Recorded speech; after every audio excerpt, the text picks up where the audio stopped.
Hello students, अस्सलाम वालेकुम। उम्मीद है आप सब खैरियत से होंगे। हमने सेकेंड ईयर मैथमेटिक्स के लास्ट लेक्चर में एक्सरसाइज 2.4 के 18 क्वेश्चन तक कर लिए थे। आज हम करने के लिए जा रहे हैं क्वेश्चन नंबर 19। देखते हैं कि क्वेश्चन नंबर 19 में हमसे क्या पूछा जा रहा है। Let's have a look question number 19 of exercise 2.4। Show that the equilateral triangle has congruent angles. That's it, ये क्वेश्चन है। कहता है साबित करो कि कोई इक्विलेटरल ट्रायंगल है या किसी भी इक्विलेटरल ट्रायंगल के जो एंगल होते हैं वो कॉन्ग्रुएंट एंगल्स होते हैं। आम अल्फाज में ये कहेंगे कि साबित करो कि इक्विलेटरल ट्रायंगल के तीनों एंगल सेम होते हैं। कॉन्ग्रुएंट का मतलब होता है सेम, और क्योंकि ट्रायंगल है तो ट्राई एंगल का मतलब ही ये होता है कि तीन एंगल वाली डायग्राम।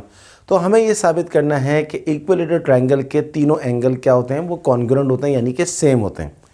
इसमें हमें कुछ भी गिवन नहीं है, वैल्यूज़ वगैरह की बात कर रहा हूँ, वैल्यू गिवन नहीं है। तो हम क्या करेंगे, वही 2.3 का मेथड यूज़ करेंगे। 2.3 का मेथड क्या है कि हम एक्स एक्सिस और वाई एक्सिस के ऊपर एक ट्रायंगल बनाएंगे। देखिए सॉल्यूशन, मैंने एक ट्रायंगल बनाई एक्स और वाई एक्सिस के ऊपर। ये देखिए ACB, या इस तरह कहते हैं ABC। तो A क्योंकि ओरिजिन के ऊपर है, ओरिजिन का मतलब क्या होता है, जहाँ पर एक्स एक्सिस और वाई एक्सिस आपस में मिल रहे होते हैं। तो A ओरिजिन के ऊपर ले लिया है तो इसके कोऑर्डिनेट क्या होंगे, 0 0। B एक्स एक्सिस के ऊपर है तो इसके कोऑर्डिनेट क्या होंगे, A0। A क्या चीज़ है, बेसिकली ओरिजिन से लेकर इस पॉइंट तक का डिस्टेंस, और एक्स एक्सिस के ऊपर वाई एक्सिस की वैल्यू 0 होती है। Hence the coordinate of B are A,0। और C क्योंकि एक्स वाई प्लेन के ऊपर है तो हमने इसके कोऑर्डिनेट्स ले लिए BC। तो A के कोऑर्डिनेट आ गए 0 0, B के आ गए A0 और C के आ गए BC। अब हमने यहाँ देखें क्या लिखा है, consider a triangle ABC whose vertices are A0 0, BA0 and CBC। कि जो चीज़ हमने यहाँ पर बनाई है उसको हमने यहाँ पर लिख दिया कि जी हम एक ट्रायंगल देख रहे हैं ABC, जिसका नाम है और उसके वर्टेसिस हैं A0 0, BA0 और CBC। आगे चलते हैं, यहाँ क्या लिखा है, as the triangle is equilateral. देखिए स्टूडेंट्स, इक्विलेटरल ट्रायंगल क्या होती है, एक ऐसी ट्रायंगल जिसकी तीनों साइड्स क्या होती हैं, बराबर होती हैं। तो ये तो उसने दिया हुआ है, उसने कहा है कि ट्रायंगल तुम्हारी इक्विलेटरल है। तो अगर इक्विलेटरल ट्रायंगल है तो इक्विलेटरल ट्रायंगल होती ही वो ट्रायंगल है जिसकी तीनों साइड्स बराबर होती हैं। तीनों साइड्स कौन कौन सी हैं, एक साइड AB है, एक साइड BC है और एक साइड AC है। तो क्या लिखा मैंने यहाँ पर, देखें, as the triangle is equilateral so side AB, side BC, side AC क्या होंगे, बराबर होंगे। अब मैं एक काम करने के लिए जा रहा हूँ, मुझे कोऑर्डिनेट ऑफ A0 0 ये मेरे काम का है, कोऑर्डिनेट ऑफ BA0 ये मेरे काम का है, coordinate of BC, coordinate of C are BC। मैं ये चाहता हूँ कि इस वर्टेक्स C के जो कोऑर्डिनेट है BC, ये मैं A की फॉर्म में लिख दूँ, यानी कि ये 0 0 है, ये A0 है, और ये BC की जगह पर भी मुझे A की फॉर्म में नज़र आए। A की फॉर्म में कैसे नज़र आएगा, देखें मैंने क्या किया, A के कोऑर्डिनेट क्या है, 0 0, B के हैं A0, C के हैं BC, ये सामने लिखे हुए हैं। अब मैं सबसे पहले AB का डिस्टेंस निकाल लेता हूँ। A ये है, B ये है। डिस्टेंस कैसे निकलता है, डिस्टेंस फार्मूले से निकलता है। डिस्टेंस फार्मूला क्या होता है, x2 माइनस x1 का square plus y2 minus y1 का स्क्वायर का स्क्वायर रूट। तो ये मेरे पास है x1 y1, ये है x2 y2। तो x2 minus x1 a minus 0 का square plus y2 minus y1 0 minus 0 का स्क्वायर रूट। तो देखिए 0 माइनस 0 ये ख़त्म हो गया, a माइनस 0 रह गया a का स्क्वायर होता है a स्क्वायर, और स्क्वायर रूट से कट गया तो AB का डिस्टेंस आ गया a। इतनी कैलकुलेशन तो आपको डेफिनेटली आती है। तो AB का डिस्टेंस आ गया a। अब हम निकालेंगे BC का डिस्टेंस। BC के लिए B के कोऑर्डिनेट A0 हैं और C के हैं BC। तो ये x1 y1 आ गया, ये x2 y2 आ गया।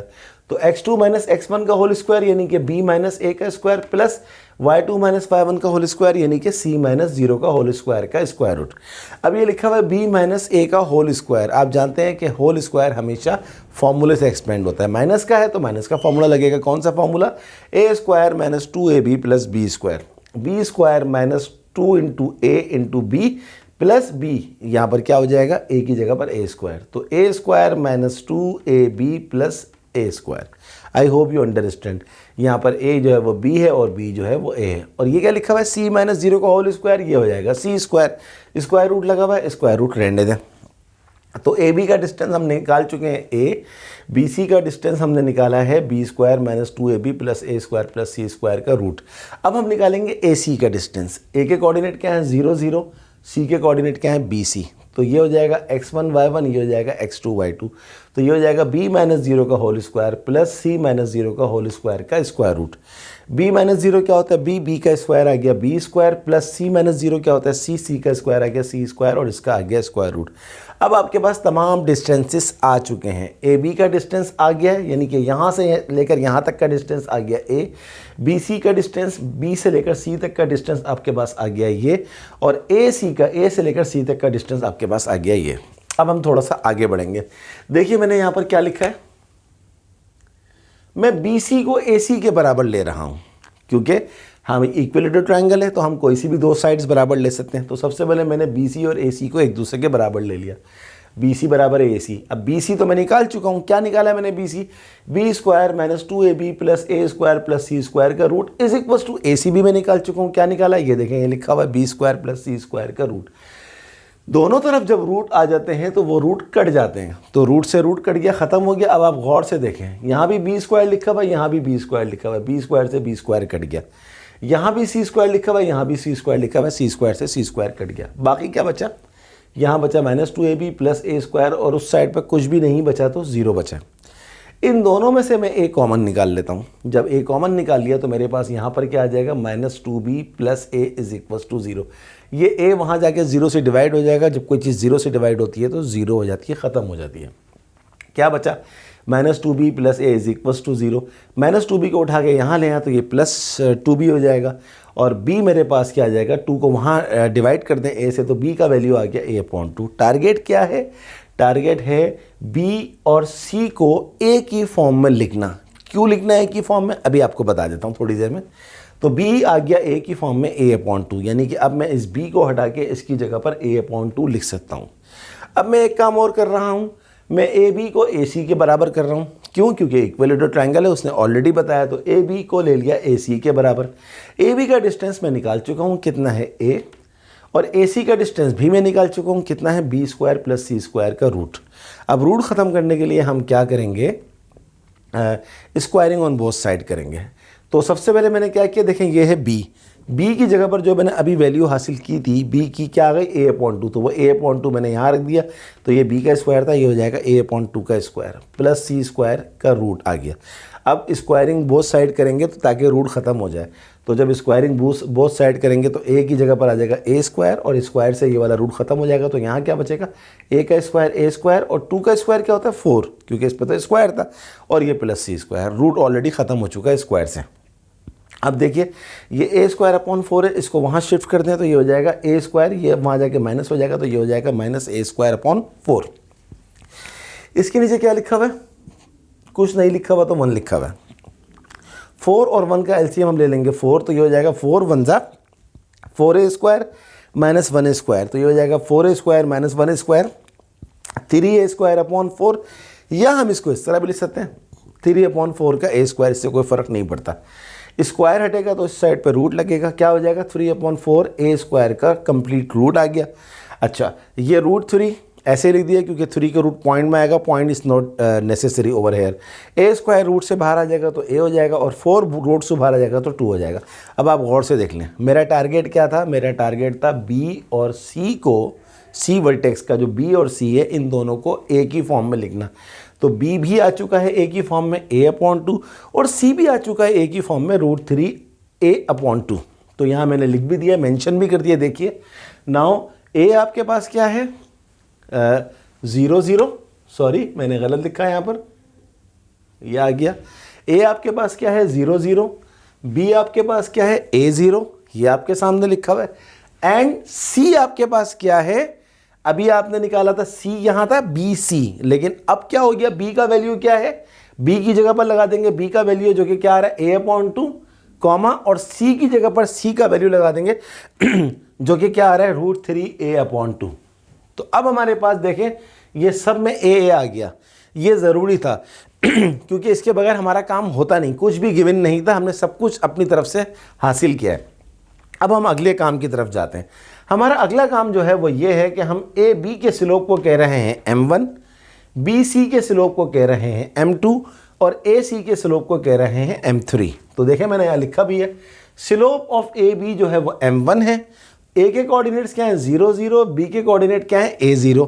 तो अब m1 कैसे हासिल होगा, अगर हम इसके ज़रिए स्लोप निकालें तो आपको पता है स्लोप का फॉर्मूला क्या होता है y2 - y1 upon x2 - x1। ये तो हम पहले भी बता चुके हैं आपको। तो ये x1 y1 है, ये x2 y2 है। तो आपके पास फॉर्मूला क्या लग जाएगा y2 - y1 0 - 0 upon x2 - x1 a - 0।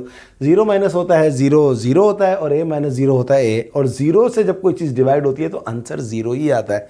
Therefore m1 क्या आ गया 0, यानी कि ये जो लाइन है हमारे पास इसका स्लोप क्या आ गया 0। और अगर आपको कॉन्सेप्ट स्ट्रांग है तो जब मैंने स्लोप का आपको कॉन्सेप्ट दिया था तो मैंने बताया था कि स्लोप ऑफ एक्स एक्सिस हमेशा क्या होता है 0 होता है। तो ये जो लाइन है ए बी ये एक्स एक्सिस के ऊपर ही है, तो डेफिनेटली इसका स्लोप 0 ही आना था, और ला के भी दिखा दिया 0 आ रहा है। m1 आ चुका है।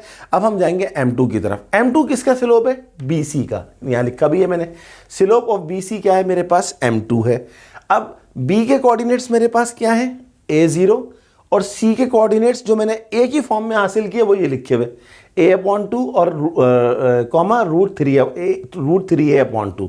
ये आपका x1 y1 है, ये आपका x2 y2 है। तो वही बात y2 - y1 √3a/2 minus y1 क्या है 0 अपॉन x2 क्या है a/2 माइनस x1 क्या है a। यहाँ तक पहुँच गया। जब किसी चीज़ में से 0 माइनस होता है तो वही चीज़ आ जाती है, तो 0 माइनस हुआ तो ये आ गया √3/2a upon a/2 minus a। तो ये एलसीएम ले लेंगे आप इसका, इस a के नीचे कुछ नहीं लिखा हुआ तो 1 लिखा हुआ है, 2 और 1 का अगर आप एलसीएम लेंगे तो 2 आ जाएगा। तो ये हो जाएगा 2 से 2 कट गया a और 2 मल्टीप्लाई हो जाएगा इससे, तो ये हो जाएगा a - 2 है इस -1/2 है। इतना अलजबरा आपको आता होगा कि मैंने कैसे हासिल किया है। इसको डायरेक्ट भी कर सकते हैं, 2 × -2 है प्लस a -1/2 है। अब दो फ्रैक्शंस आ गई, जब अपॉन के नीचे अपॉन आता है तो नीचे वाली चीज़ क्या हो जाती है उल्टी हो जाती है। तो ये आपके पास क्या है √3/2a और ये उल्टा हो जाएगा तो ये हो जाएगा -2/a हो जाएगा, और ये 2 से 2 कट जाएगा, ये a से a कट जाएगा। तो आपके पास m2 का वैल्यू क्या आ गया -√3। m1 का वैल्यू क्या आया था 0, m2 का वैल्यू क्या आ गया -√3। बहुत काम क्या है, इसी स्लोप से ही तो सारा काम होगा। अब हम निकालते हैं m3 का स्लोप। m3 किसका स्लोप है ac का। तो यहाँ लिखा है देखें मैंने, slope of AC is m3। a के कोऑर्डिनेट क्या है 0 0, c के कोऑर्डिनेट्स क्या है ये जो मैंने हासिल किए थे a/2 √3/2a। तो वही बात, ये x1 y1 है, ये x2 y2 है। फॉर्मूला लगा देंगे y2 - y1 y2 क्या है √3/2a माइनस y1 क्या है 0 अपॉन x2 आपके पास क्या है a/2 माइनस x1 क्या है 0। तो यह आ गया √3/2a माइनस 0 क्या हो जाएगा √3/2a हो जाएगा, और a/2 माइनस 0 क्या होता है a/2 ही होता है। अपॉन के नीचे अपॉन आ जाएगी तो नीचे वाली चीज़ उल्टी हो जाएगी। गौर से देखें, ये 2 से 2 कट गया, 2 से 2 कट गया, और ये वाला a से a कट गया। आपके पास क्या बाकी बचा √3। तो m3 आपके पास आ गया √3। तो देखिए आपके पास m1 आ गया 0, m2 आ गया -√3 और m3 आ गया √3। अब मैं क्या करता हूँ, कुछ मुझे बोर्ड मिटाना पड़ेगा क्योंकि सवाल थोड़ा सा बड़ा है। तो यही हमारा असल में ये जो हमने सारा काम किया था, ये हमने सारा काम किया था m1, m2 और m3 की वैल्यू हासिल करने के लिए। तो ये सारा का सारा काम अब मैं मिटा रहा हूँ, सिर्फ और सिर्फ m1, m2 और m3 में यहाँ पर लिखा रहूँगा। चलिए, ये मत समझिएगा कि सवाल नहीं आते इतने बड़े एग्जाम के अंदर, सवाल आते हैं, जभी तो करवाए जा रहे हैं। डिटेल क्वेश्चन में, डिटेल आंसर्स क्वेश्चन के अंदर ये सवाल डेफिनेटली आ सकते हैं। तो आपको जो है वो याद रखना है। और वैसे भी रिड्यूस सिलेबस में जाहिर सी बात है 2.3 उन्होंने निकाल दी है, तो 2.4 तो बहुत ही इंपॉर्टेंस हासिल कर गई है। अब चलिए, अब हम क्या करेंगे, m1 हमारे पास कितना आ रहा है, यहाँ एक दफ़ा लिख देते हैं फिर सबको मिटा देंगे। m1 हमारे पास आ रहा है 0, m2 हमने कितना निकाला -√3, ये लीजिए, और m3 हमने कितना निकाला, √3, ये लिखा हुआ है। अब इस सबको मिटा दें क्योंकि अब इसमें से हमारे को किसी चीज़ की ज़रूरत नहीं है। मिटा इसलिए दिया कि आपको ज़्यादा अच्छी तरह क्लियर नज़र आएगा। हमें साबित क्या करना था, हमें साबित करना था कि भाई इक्विलेटरल ट्रायंगल के जो तीनों एंगल्स होते हैं वो कॉन्ग्रुएंट होते हैं। कॉन्ग्रुएंट का मतलब है बराबर होते हैं या सेम होते हैं, यानी कि 3 साइड्स वाली जो आपके पास 3 इक्वल साइड वाली जो ट्रायंगल है जिसको हम इक्विलेटरल ट्रायंगल कहते हैं, वो क्या है, उसके तीनों एंगल सेम होने चाहिए, ये साबित करना है। अब मैंने देखें ए एंगल का नाम रख दिया, वर्टेक्स ए के साथ जो एंगल है उसका नाम मैंने अल्फा रख दिया, वर्टेक्स बी के साथ जो एंगल है उसका नाम मैंने बीटा रख दिया, और वर्टेक्स सी के साथ जो मेरे पास एंगल है उसका नाम मैंने गैमा रख दिया। अब मुझे निकालना है अल्फ़ा। कैसे निकलता है स्टूडेंट, देखिए alpha is the angle between 2 lines. कौन सी लाइन्स, एक ए बी है और एक ए सी है। तो अल्फ़ा जो है वो m1 और m3 के इन दोनों के स्लोप के दरमियान है। तो अब सवाल ये पैदा होता है वही बात कि कौन सा फार्मूला लगेगा, फार्मूला ये आपके सामने लिखा हुआ है। एंगल निकालने का फार्मूला जब स्लोप गिवन होता है, हमारा टॉपिक ही यही है, angle between 2 lines in terms of slope. तो देखिए tan थीटा बराबर है m1 minus m2 upon 1 plus m1 multiply by m2। अब आपको निकालना क्या है, आपको निकालना है अल्फ़ा। तो ये देखिए यहाँ पर हम रखेंगे tan अल्फ़ा, और अगर आप नोट करें डायग्राम को, ये जो आपके पास ट्रायंगल बनी हुई है, ये जो आपको एंगल यूजुअली जो आप फाइंड आउट करते हैं एक्स एक्सिस से, आप क्या करते हैं एंटी क्लॉकवाइज। तो असल में आप एंगल निकाल रहे हैं फ्रॉम m1 टू m3। तो आपका फॉर्मूला क्या बन जाएगा, m3 माइनस m1, इसके ज़रिए मैं लिख रहा हूँ 1 प्लस m1 इंटू m3। यही तो काम की चीज़ है। जो स्टूडेंट प्रीवियस लेक्चर्स फॉलो कर रहे हैं वहाँ मैंने उनको बाकायदा बताया था कि जब आप एक लाइन से दूसरी लाइन की तरफ जा रहे होते हैं तो न्यूमरेटर के अंदर दूसरी लाइन का स्लोप पहले आता है और पहली लाइन का स्लोप बाद में आता है। पहले वाला लेक्चर देख लीजिए काइंडली, जो स्टूडेंट्स पहली दफ़ा मेरे लेक्चर को देख रहे हैं। तो tan अल्फ़ा बराबर है m3 हमने क्या हासिल किया, ये आपके सामने लिखा हुआ है √3। m1 हमने हासिल क्या किया 0 अपॉन 1 प्लस m1 हमने हासिल क्या किया 0, और m3 हमने हासिल क्या किया √3। तो tan अल्फ़ा बराबर है √3 माइनस 0 क्या होता है √3, 1 प्लस 0 इंटू √3। 0 से जब कोई चीज़ मल्टीप्लाई होती है तो 0 आ जाती है। तो ये आ गया √3 अपॉन 1 प्लस 0 1, ये आ गया √3। तो अल्फ़ा आपके पास क्या हो जाएगा, tan को वहाँ लेके जाएं, ये हो जाएगा आपके पास tan इनवर्स √3। और अगर आप अपने कैलकुलेटर में, साइंटिफिक कैलकुलेटर में tan इनवर्स √3 निकालेंगे तो आपको मिलेगा 60 डिग्री। आप चेक कर लीजिएगा प्लीज़। तो अल्फ़ा आपके पास आ गया 60 डिग्री।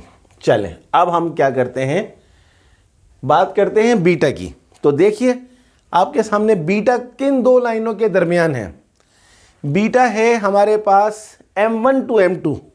देखें बीटा है हमारे पास m1 टू m2, लेकिन हम यूजुअली क्या करते हैं, हम एंटी क्लॉकवाइज जाते हैं। तो एंटी क्लॉकवाइज अगर हम जाएंगे तो इसका मतलब है हम m2 टू m1 जा रहे हैं। तो m2 टू m1 जा रहे हैं तो हमारे पास जो फॉर्मूला बनेगा वो क्या बनेगा, tan beta is equals to m1 minus m2 upon 1 plus m1 into m2, क्योंकि हम एंटी क्लॉकवाइज जा रहे हैं। तो ये आपको जो ना असल में बातें याद रखनी है, असल काम की बात यही है। m2 टू m1 जा रहे हैं तो पहले m1 लिखेंगे बाद में m2 लिखेंगे, वरना तो आपका आंसर गलत आ जाएगा। तो tan बीटा हमारे पास आ गया, m1 का वैल्यू कितना है 0, m2 का वैल्यू कितना है माइनस √3 अपॉन 1 प्लस m1 का वैल्यू कितना है 0 और m2 का वैल्यू कितना है minus √3। tan beta is equal to 0 minus minus plus √3 upon 1 plus 0 को किसी भी चीज़ से मल्टीप्लाई करते हैं तो वो 0 ही होता है। तो फाइनल देखिए √3 आ गया, क्योंकि अपॉन में 1 है तो फ़र्क नहीं पड़ता। तो बीटा आपके पास क्या हो जाएगा, tan इनवर्स √3। और अगर आप अपने कैलकुलेटर में 10 इनवर्स रूट 3 निकालेंगे तो वो आ जाएगा 60 डिग्री। ये हो गया। अब हम बात करते हैं आखिरी, अल्फ़ा आ गया 60 डिग्री, बीटा आ गया 60 डिग्री। अब हम बात करेंगे किसकी, गैमा की। तो 10 गैमा का फॉर्मूला क्या बनेगा, गौर से देख लीजिए, वही पुरानी वाली थ्योरी होगी, उस थ्योरी की हेल्प से देखिए आपके पास क्या बनेगा, m2 minus m3 upon 1 plus m2 m3। m2 minus m3 का मतलब है कि हम जा रहे हैं m3 से m2 की तरफ। ये देखिए हम यूं जा रहे हैं क्योंकि हम तो एंटी क्लॉकवाइज जाते हैं। देखिए तो अब m3 से m2 की तरफ जा रहे हैं तो ऊपर क्या आ जाएगा डिनोमिनेटर में, m2 माइनस m3। तो 10 गैमा बराबर है m2 हमारे पास कितना है माइनस रूट 3 और m3 हमारे पास कितना है, m3 हमारे पास कितना है रूट 3। सही है जनाब, अपॉन 1 प्लस m2 हमारे पास कितना है माइनस रूट 3 और m3 हमारे पास कितना है रूट 3। अब देखते हैं क्या होता है, 10 गैमा बराबर है माइनस रूट 3 होता है minus 2 root 3 upon 1 plus minus क्या होता है माइनस रूट 3 को रूट 3 से मल्टीप्लाई करेंगे तो दोनों के रूट खत्म हो जाएंगे, या इस तरह बोलते हैं रूट 3 इंटू रूट 3 क्या होता है रूट 9 और 9 का रूट क्या होता है आपके पास, वो 3 होता है। तो ये हो गया माइनस 2 रूट 3 अपॉन 1 माइनस 3 क्या होता है माइनस 2। गौर से देख लीजिए, माइनस 2 से माइनस 2 कट गया, आपके पास फाइनल आंसर क्या आ गया रूट 3। तो अब आपके पास 10 गैमा कितना आ रहा है रूट 3 आ रहा है, गैमा आपके पास क्या हो जाएगा 10 इनवर्स रूट 3 और गैमा इज इक्वल्स टू आपके पास आ जाएगा रूट 3। अगर आप निकालेंगे कैलकुलेटर में तो आपको मिलेगा जनाब 60 डिग्री। गौर से देख लीजिए क्या साबित करना था, साबित करना था show that the equilateral triangle has congruent angles, कि किसी ऐसी ट्रायंगल की जिसकी तीनों साइड्स बराबर हो उसके तीनों एंगल्स ही बराबर होते हैं। तो देख लीजिए आपके सामने, यहां पर मैं लिख देता हूं as alpha is equals to beta is equals to gamma. तीनों का क्या आ रहा है 60 degree 60 degree 60 degree. So it is proved that equilateral triangle has congruent angles। Proofed. बड़े मज़े का सवाल था, मैं ऐसे सवालों में बहुत ज़्यादा एंजॉय करता हूँ जिसमें आपको बहुत सारी चीज़ें जो हैं वो निकालनी पड़े, खुद दिया बना हो तो। लेकिन देखें सवाल कितना आसान था। अब अगर आप इसको गौर से देखें तो ये यहाँ से शुरू हुआ अल्फ़ा, ये देखिए, फिर यूं ये बीटा को देखें और फिर उसके बाद गैमा को देखें, तो ये पूरा एक सर्किल ही बन रहा है ना। और यही चीज़ हमने बतानी है यहाँ पर, एंगल्स की ये जो स्लोप की एडजस्टमेंट है ये बहुत इंपॉर्टेंट होती है। तो स्टूडेंट ये थी हमारी आज की क्लास। मुझे उम्मीद है कि आज की क्लास में आपको बहुत मज़ा आया क्योंकि आपने बहुत सारी चीज़ें सीखी।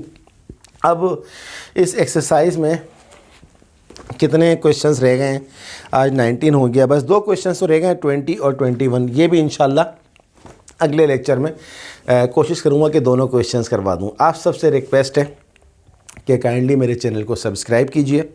जितनी ज़्यादा सब्सक्रिप्शन बढ़ती जा रही हैं मेरा हौसला इतना ही बढ़ता जा रहा है और मैं इतना ही मोटिवेट होता जा रहा हूँ।